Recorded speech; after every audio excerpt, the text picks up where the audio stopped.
UFO Landing in Socorro, New Mexico by Charles Lear.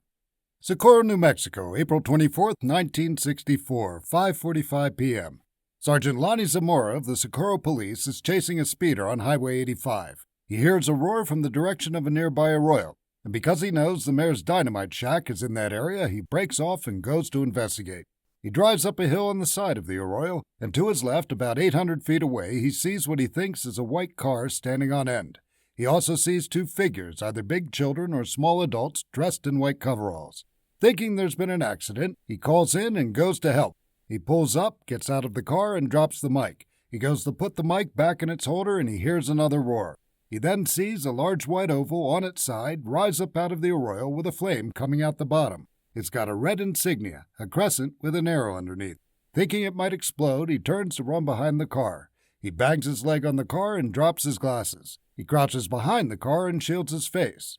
The roar stops. He looks up and sees the object is now out of the arroyo and level with his car. The flame is gone. It's completely silent. It moves off slowly towards the southwest and then accelerates until it's out of sight.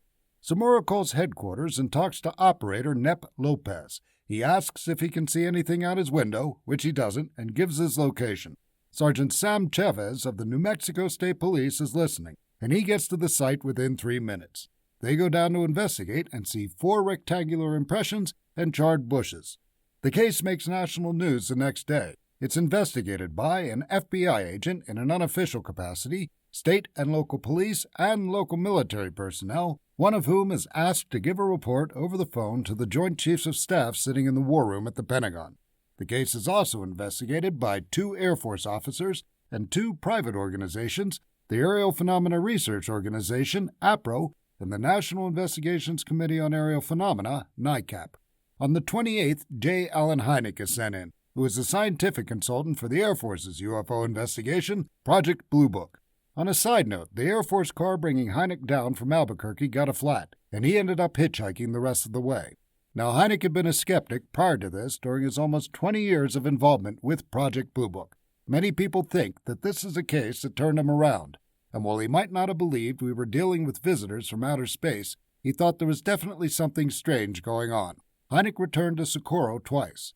In 1969, Project Blue Book was terminated, and in 1973, Hynek went on to form the Center for UFO Studies, CUFOS.